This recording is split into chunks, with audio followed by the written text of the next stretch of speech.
안녕하세요. 8장의 세 번째 이야기도 영을 따르는 자가 승리할 수 있는 이유입니다. 그리스도와 연합된 우리는 육신이 아니라 영을 따르는 자들입니다. 8장의 뒷부분은 영으로 사는 우리가 승리할 수 있는 이유를 말씀한다고 하였습니다. 그 이유에 대한 첫 번째 이야기는 우리의 아들됨과 성령님의 도우심으로 앞의 영상에서 살펴보았습니다. 우리는 하나님의 아들로 예수님과 함께한 상속자입니다. 그리고 우리는 성령님의 인도로 모든 것이 합력하여 선을 이루는 삶을 살 수 있습니다. 두 번째 이유는 구원을 위한 하나님의 경륜과 우리를 넉넉히 이기게 하시는 그리스도의 사랑과 하나님의 사랑입니다. 그리고 하나님의 경륜에서는 하나님께서 미리 계획하신 두 가지 예정을 말씀합니다. 본문을 중심으로 살펴보겠습니다. 1. 하나님의 경륜 29절입니다. 하나님이 미리 아신 자들을 또한 그 아들의 형상을 본받게 하기 위하여 미리 정하셨으니 이는 그로 많은 형제 중에서 맏아들이 되게 하려 하심이니라. 이 말씀은 앞절 말씀과 이어지는 말씀입니다. 28절은 하나님을 사랑하는 자, 곧 그의 뜻대로 부르심을 입은 자들에게는 모든 것이 합력하여 선을 이룬다는 말씀이었습니다. 그리고 이유를 말하는 호티가 있습니다. 왜냐하면 그것은 하나님께서 미리 아신 자들을 그 아들의 형상을 본받게 하기 위하여 미리 정하셨기 때문입니다. 앞절의 말씀과 연결되는 말씀이므로 내용상 이 말씀에서 하나님이 미리 아신 자들은 하나님을 사랑하는 자, 곧 그의 뜻대로 부르심을 입은 자들임을 알 수 있습니다. 앞절에서 하나님을 사랑하는 자, 곧 그의 뜻대로 부르심을 입은 자들은 성도와 자녀로 부르심을 받은 구원받은 자들을 의미한다고 하였습니다. 원어로는 미리 아시는 개역개정의 스트롱코드 사전은 헬라어 프로고노스의 번호를 기록하였습니다. 프로고노스는 앞서 태어난의 뜻이 있습니다. 우리는 그리스도 안에서 하나님의 생명으로 이미 태어난 자들입니다. 그러나 로고스 원어분의 성경에는 프로기노스코가 사용되었습니다. 먼저 알려진 자들입니다. 개역개정 성경도 미리 아신 자들이라고 번역하였습니다. 우리는 하나님을 아는 자들이지만 더욱이 하나님의 아신 바 된 자들입니다. 갈라디아서 4장 9절. 우리는 하나님께 아신 바 된 자들입니다. 우리는 영으로 하나님으로부터 태어날 때 영생을 가집니다. 그런데 예수님은 하나님을 아는 것과 예수 그리스도를 아는 것이 영생이라고 말씀합니다. 요한복음 17장 3절. 그렇다면 하나님으로부터 태어난 영생을 가진 자가 하나님께 미리 아신 자임을 알 수 있습니다. 그러므로 프로고노스도 프로기노스코도 하나님의 생명을 가진 그분의 자녀인 우리를 의미함을 알 수 있습니다. 우리는 성도로 부르심을 받았을 뿐 아니라 그분으로부터 태어난 하나님의 자녀입니다. 그런데 그들로 그 아들의 형상을 본받게 하기 위하여 미리 정하셨다고 말씀합니다. 이 말씀에서 미리 정하셨으니는 미리 제안하다, 미리 결정하다, 예정하다의 뜻을 가진 프로오리조가 사용되었습니다. 미리 정하는 예정을 의미하는 단어입니다. 이 말씀에서의 예정은 하나님의 자녀인 우리를 그분의 아들의 형상을 본받게 하도록 하신 예정입니다. 그리고 그것은 그로 많은 형제 중에서 맏아들이 되게 하려 하심이라고 말씀합니다. 그분은 죽은 자 가운데서 먼저 나신 분이십니다. 그리고 그것은 그분이 친히 만물의 으뜸이 되려 하심입니다. 골로새서 1장 17절. 그리스도는 교회의 머리이십니다. 그리스도는 몸을 통하여 그분을 나타내십니다. 그러므로 우리로 이 땅에서 그분의 삶을 살게 하셨습니다. 우리는 하나님 우편에 계신 그리스도를 대신하여 사는 자들입니다. 하나님은 우리를 그리스도와 함께 새 생명으로 일어나 그 생명 가운데서 영으로 살게 하셨습니다. 하나님은 우리로 맏아들이신 그리스도의 형상을 따라 살도록 미리 정하셨습니다. 그러므로 예수님께서는 내가 하는 일을 너희도 할 것이라고 말씀하였습니다. 요한복음 14장 12절. 주께서 그러하심과 같이 우리도 이 세상에서 그러합니다. 요한일서 4장 17절. 그리스도는 우리에게 본을 끼쳐 우리로 그 자취를 따라오게 하셨습니다. 베드로전서 2장 21절. 하나님은 우리로 맏아들이신 그리스도의 형상을 본받아 살도록 예정하셨습니다. 이것이 하나님의 하나의 예정입니다. 예정을 의미하는 프로오리조는 다음 절에도 이어집니다. 30절입니다. 또 미리 정하신 그들을 또한 부르시고 부르신 그들을 또한 의롭다 하시고 의롭다 하신 그들을 또한 영화롭게 하셨느니라. 이 말씀은 세 가지를 말씀합니다. 첫째, 또 미리 정하신 그들을 또한 부르셨다는 말씀. 두 번째는 부르신 그들을 또한 의롭다 하셨다는 말씀. 그리고 세 번째는 의롭다 하신 그들을 또한 영화롭게 하셨다는 말씀입니다. 하나씩 살펴봅니다. 첫째, 또 미리 정하신 그들을 또한 부르셨습니다. 이 말씀에서 미리 정하신의 프로오리조가 사용되었습니다. 예정하신 그들을 부르셨습니다. 이 말씀은 구원에서의 예정에 대한 말씀입니다. 그러므로 구원에서의 예정을 말씀하는 다른 성경 구절을 살펴보겠습니다.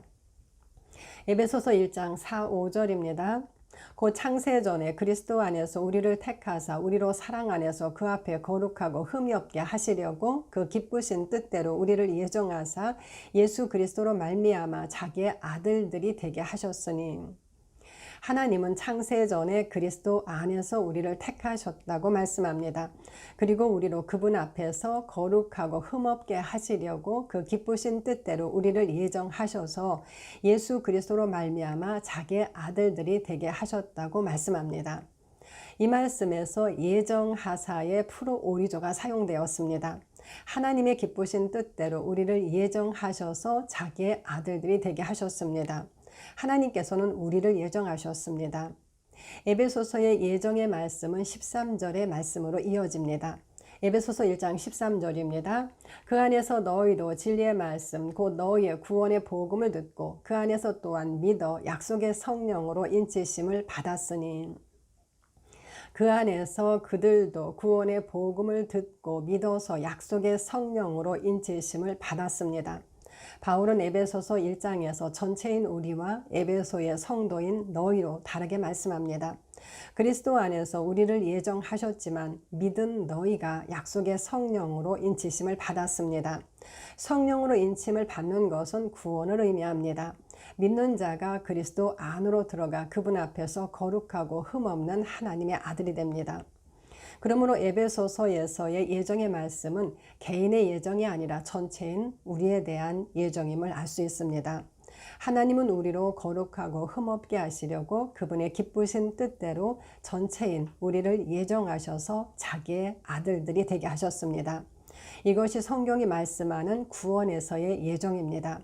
그리고 그 안에서 진리의 말씀을 듣고 믿는 자가 약속의 성령으로 인치심을 받습니다. 이 두 가지가 성경이 말씀하는 예정입니다. 하나님은 창세 전부터 그리스도 안에서 우리를 그분의 아들들로 삼으실 것을 예정하셨습니다. 하나님은 우리를 받아들이신 그리스도의 형상을 본받아 살도록 예정하셨습니다. 하나님은 예정하신 그들을 또한 부르셨습니다. 부르시고는 헬라어 칼레오가 사용되었습니다. 칼레오는 부르다, 일으키다, 특별한 이름으로 불리다 등의 뜻이 있습니다. 하나님은 그 아들의 죽음을 통하여 예정하신 그들을 부르시고 일으키시고 특별한 이름으로 부르셨습니다. 하나님은 구속사역을 이루시고 예정하신 그들을 부르셨습니다. 그렇다면 하나님께서 부르시는 그들은 누구입니까? 그날에 이새의 뿌리에서 한 싹이 나며 만민의 기치로 설 것이고 열방이 그에게로 돌아올 것이라고 말씀합니다. 이사야 11장 10절. 여호와께서 열방을 향하여 기치를 세우시고 쫓긴 자, 흩어진 자를 모으실 것입니다. 이사야 11장 12절.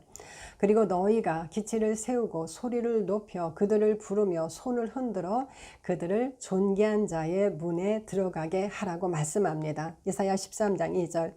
너희가 나라들 가운데에 전파하고 공포하고 깃발을 세우라고 말씀합니다. 에레미야 50장 2절. 하나님께서는 해 돋는 데서부터 해 지는 데까지 그들을 부르셨습니다. 시편 50편 1절. 예수님께서도 온 천하에 다니며 만민에게 복음을 전파하라고 하셨고 모든 민족을 제자로 삼으라고 말씀하셨습니다. 우리가 복음을 전해야 할 대상은 모든 민족과 종족과 백성과 방언과 나라입니다. 계시록 14장 6절. 성경 전체에서 부르시는 대상은 땅 위에 사는 모든 거민입니다. 구원에 대한 하나님의 예정은 우리 모두에 대한 것입니다. 하나님은 우리를 창조하신 분이십니다. 사람은 영으로 하나님을 섬기며 교제하는 하나님의 사랑의 대상으로 그분의 모양과 형상을 따라 지어졌습니다. 그러나 사람은 타락하여 사탄과 연합하게 되었고 하나님과 원수가 되었습니다. 모든 사람이 유죄 판결 아래 있었습니다. 모든 인류가 이 땅에서 저주 아래 살다가 사람이 아니라 마귀와 그 사자들을 위하여 예비된 영원한 불못에 던져지게 되었습니다. 그러나 하나님은 요나가 박넝쿨을 아끼는 것보다 그분이 창조하신 한 사람 한 사람을 더 많이 아끼시고 더 많이 사랑하십니다. 더구나 그분은 사랑이십니다. 그러므로 하나님은 창세전부터 그분의 아들을 세상 죄를 지실 어린 양으로 정하셨습니다. 여자의 후손이 뱀의 머리를 상하게 할 것입니다. 아브라함의 씨로 말미암아 천하 만민이 복을 받을 것입니다. 우리의 구원은 하나님의 그 큰 사랑, 변함없는 사랑과 긍휼로 말미암습니다. 하나님은 우리가 아직 죄인으로 있을 때에 그 아들을 내주심으로 그분의 사랑을 확증하셨습니다. 하나님은 예수님을 그 피를 믿음으로 말미암는 화목제물로 세우셨습니다. 로마서 3장 25절. 그분은 우리만 위할 뿐 아니라 온 세상의 죄를 위한 화목제물이십니다. 요한일서 2장 2절. 예수님은 모든 사람을 위한 대속물이셨습니다. 고린도후서 5장 14, 15절, 디모데전서 2장 6절, 히브리서 2장 9절. 그분은 세상 죄를 지고 가는 하나님의 어린 양이십니다. 요한복음 1장 29절. 하나님은 이 땅의 죄악을 하루에 제거하셨습니다. 스가랴 3장 9절. 모든 사람이 그분의 생명으로부터 지은 바 된 사람이라면, 더구나 하나님께서 모든 사람의 죄를 다 담당하셨다면 하나님은 모든 사람이 구원받기를 원하실 수밖에 없습니다. 그러므로 하나님은 그분의 마음을 성경을 통하여 우리에게 전하십니다.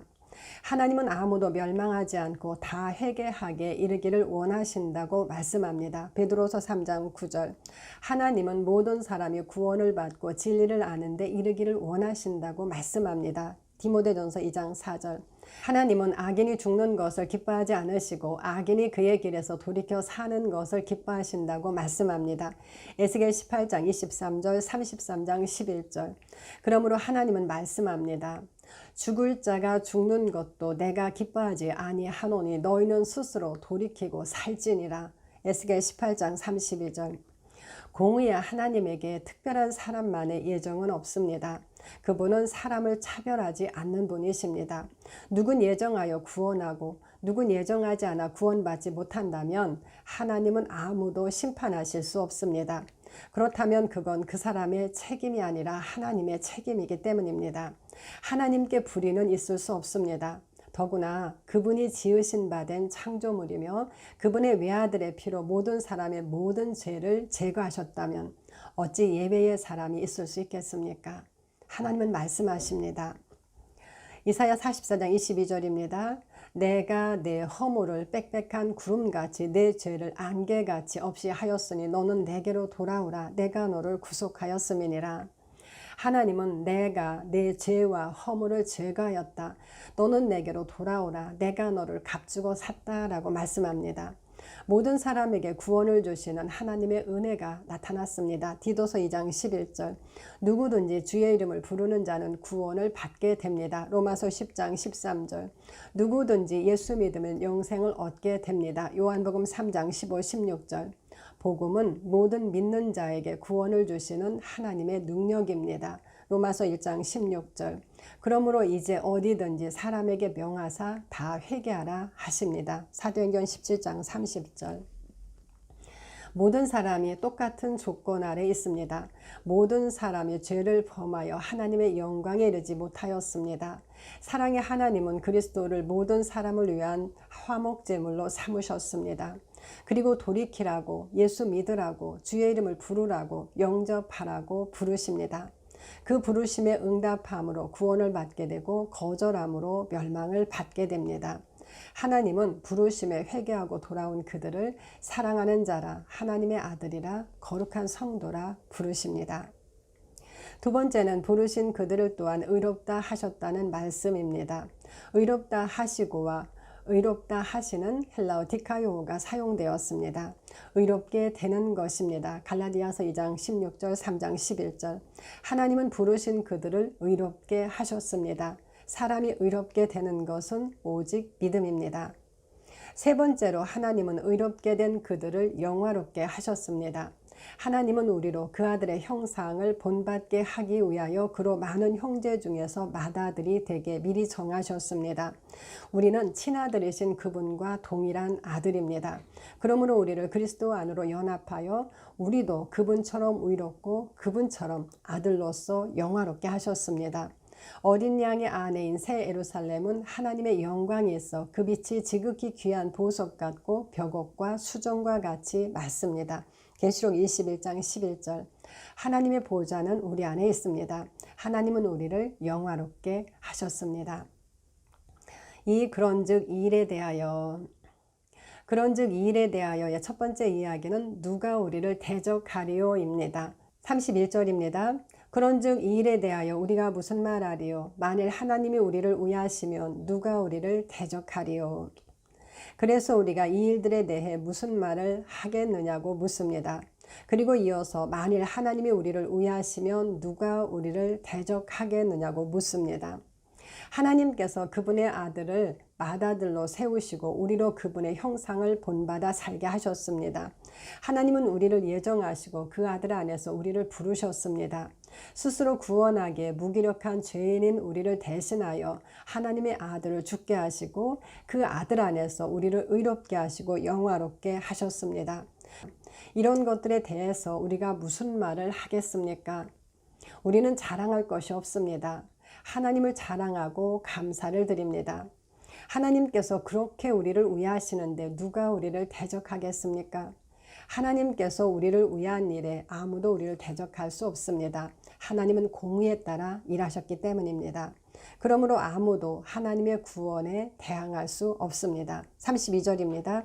자기 아들을 아끼지 아니하시고 우리 모든 사람을 위하여 내주시니가 어찌 그 아들과 함께 모든 것을 우리에게 주시지 아니하겠느냐.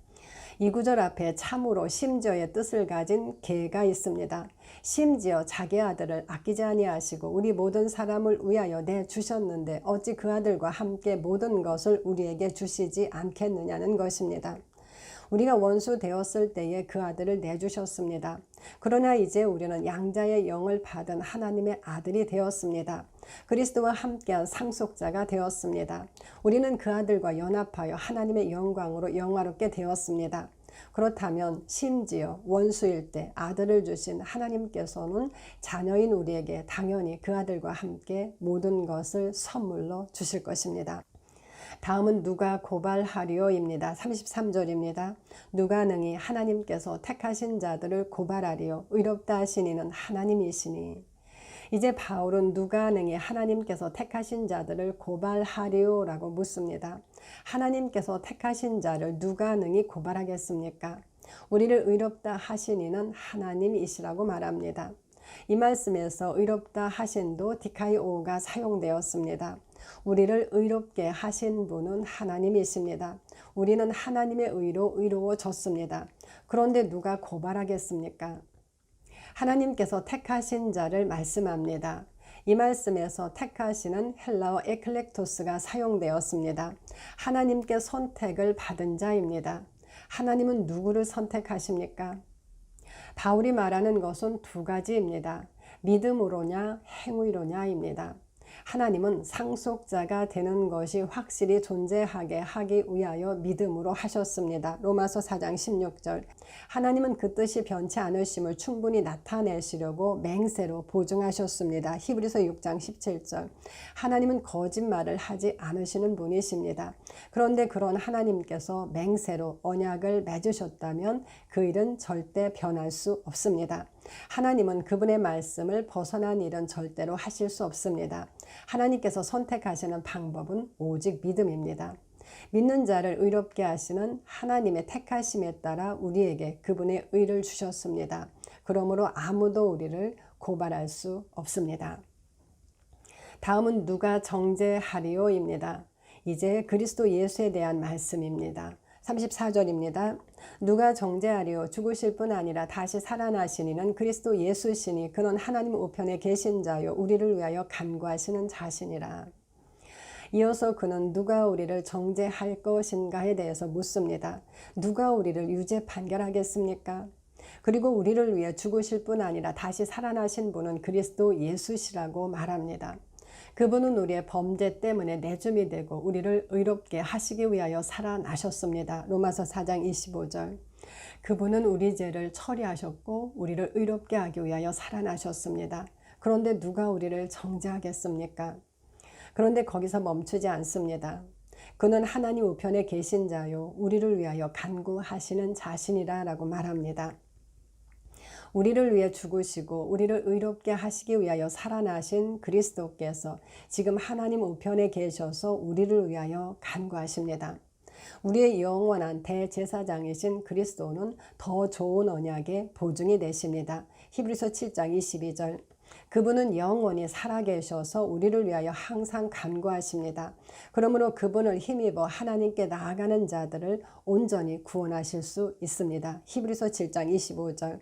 우리가 죄를 범하여도 아버지 앞에서 우리를 변호하시는 의로우신 대언자 예수님이 계십니다. 요한일서 2장 2절. 그리스도는 지금도 하나님 우편에서 우리를 위해 간청하십니다. 그러므로 아무도 우리를 정죄할 수 없습니다. 다음은 누가 우리를 그리스도의 사랑에서 끊으리오입니다. 35절 36절입니다. 누가 우리를 그리스도의 사랑에서 끊으리오. 환난이나 곤고나 박해나 기근이나 적신이나 위험이나 칼이랴. 기록된 바 우리가 종일 주를 위하여 죽임을 당하게 되며 도살당할 양같이 여김을 받았나이다 함과 같으니라. 이제 누가 우리를 그리스도의 사랑으로부터 끊을 것인가에 대해서 묻습니다. 누가 우리를 그리스도의 사랑에서 끊겠습니까? 그리고 우리가 이 땅에서 당하는 고난들을 나열합니다. 환난입니까? 곤고입니까? 박해입니까? 기근입니까? 벌거벗음입니까? 위험입니까? 칼입니까? 그 무엇이 그리스도의 사랑에서 우리를 끊겠습니까? 그는 이어서 기록된 바 하며 시편 44편 22절 말씀을 인용합니다. 시편에 기록된 것처럼 우리가 주님을 위하여 종일 죽임을 당하게 되며 도살할 양과 같이 여김을 받았나이다 함과 같습니다. 종일 죽임을 당하는 고난, 도살당하는 양과 같은 고난이 있습니다. 그리스도인에게 당하는 고난들입니다. 환난, 곤고, 박해, 기근, 헐벗음, 위험, 칼 등이 있습니다. 이 말씀들은 당시 성도들의 고난을 떠올리게 합니다. 그러나 지금도 많은 사람들이 그런 고난 가운데 있습니다. 또한 그렇지 않을지라도 믿는 자에게 당하는 질시와 불이익들이 있습니다. 성전 바깥마당은 이방인에게 내주어 예수님 승천부터 재림 때까지 42달 동안 짓밟힘을 당합니다. 계시록 11장 2절. 사실 영적인 영역에서 성도들은 원수와의 치열한 싸움의 한복판에 있습니다. 그리스도인은 하나님의 나라에 동참한 자들이지만 환난과 참음에도 동참하는 자들입니다. 계시록 1장 9절. 그리스도와 함께한 상속자로 그와 함께 영광을 받기 위하여 고난도 함께 받아야 할 것입니다. 37절입니다. 그러나 이 모든 일에 우리를 사랑하시는 이로 말미암아 우리가 넉넉히 이기느니라. 그러나 이 모든 일에 우리를 사랑하시는 그리스도로 말미암아 우리가 넉넉히 이긴다고 말씀합니다. 넉넉히 이기는이라는 헬라어 히페르니카오가 사용되었습니다. 히페르니카오는 뛰어남을 의미하는 히페르와 승리함을 나타내는 니카오에서 유래된 말로 뛰어나게 이김을 의미합니다. 흠정역은 정복자보다 더 나은 자들이라고 번역하였습니다. 우리는 대단하게 이기는 자들로 정복자보다 더 나은 자들입니다. 우리는 세상을 이긴 자들입니다. 우리는 하나님으로부터 태어나 그분께 속하였습니다. 우리 안에 계신 분이 세상에 있는 자보다 더 크십니다. 요한일서 4장 4절. 예수님께서도 세상에서 너희가 환난을 당할 것이나 담대하라 내가 세상을 이겼노라 라고 말씀하였습니다. 그리스도와 연합된 우리는 그분의 승리 안으로 들어간 자들입니다. 그분의 승리가 우리의 승리입니다. 그러므로 그분 안에서 우리는 정복자보다 더 나은 자들입니다. 우리는 우리를 사랑하시는 그리스도를 통하여 고난에서도 탁월한 승리를 누리는 자들입니다. 그리고 그런 고난들도 우리를 그리스도의 사랑에서 끊을 수 없습니다. 38절 39절입니다. 내가 확신하노니 사망이나 생명이나 천사들이나 권세자들이나 현재일이나 장래일이나 능력이나 높음이나 깊음이나 다른 어떤 피조물이라도 우리를 우리 주 그리스도 예수 안에 있는 하나님의 사랑에서 끊을 수 없으리라. 38절 앞에도 가르가 있습니다. 우리가 넉넉히 이기는 이유입니다. 그것은 사망이나 생명이나 천사들이나 권세자들이나 현재일이나 장래일이나 능력이나 높음이나 깊음이나 다른 어떤 피조물이라도 우리를 우리 주 그리스도 예수 안에 있는 하나님의 사랑에서 끊을 수 없다는 것을 우리가 확신하기 때문입니다. 사망과 생명은 반대되는 것입니다. 그리고 생명은 하나님의 생명으로 우리를 살리는 것입니다. 그러나 바울은 우리가 생각할 수 있는 개념들을 말합니다. 천사들, 권세들, 현재일, 장래일, 능력, 높음, 깊음, 그리고 다른 어떤 피조물입니다. 이렇게 나열된 단어 하나하나 앞에 무엇도 아니다, 안타의 뜻을 가진 우태가 모두 사용되었습니다. 우리가 생각할 수 있는 그 무엇도 우리를 우리 주 그리스도 예수 안에 있는 하나님의 사랑에서 끊을 수 없습니다. 이 말씀은 35절 누가 우리를 그리스도의 사랑에서 끊으리요에 대한 대답이기도 합니다. 그리스도의 사랑에서 우리를 끊을 자는 아무도 없습니다. 그 무엇도 우리를 그리스도의 사랑에서 하나님의 사랑에서 끊을 수 없습니다. 그리고 우리는 그것을 확신하기 때문에 모든 상황에서도 넉넉히 이깁니다. 영을 따르는 자의 승리하는 삶은 하나님의 사랑이 있기 때문입니다. 고린도후서 2장 14절입니다. 항상 우리를 그리스도 안에서 이기게 하시고 우리로 말미암아 각처에서 그리스도를 아는 냄새를 나타내시는 하나님께 감사하노라. 요약합니다. 하나님은 그리스도 안에서 하나님의 생명으로 태어난 우리를 받아들이신 그리스도의 형상을 본받아 살도록 예정하셨습니다. 또한 하나님은 그리스도 안에서 예정하신 우리를 또한 부르시고 부르신 우리를 또한 의롭게 하시고 의롭게 하신 우리를 또한 영화롭게 하셨습니다. 그런즉 이 일에 대하여 누가 우리를 대적하며 누가 우리를 고발하며 누가 우리를 정죄하겠습니까? 그 누구도 할 수 없습니다. 누가 우리를 그리스도의 사랑에서 끊을 수 있습니까? 그 누구도 그 무엇도 그리스도의 사랑에서 하나님의 사랑에서 우리를 끊을 수 없습니다. 그리고 우리는 그것을 확신하기 때문에 모든 고난에서도 압도적으로 이기는 자들입니다. 감사합니다.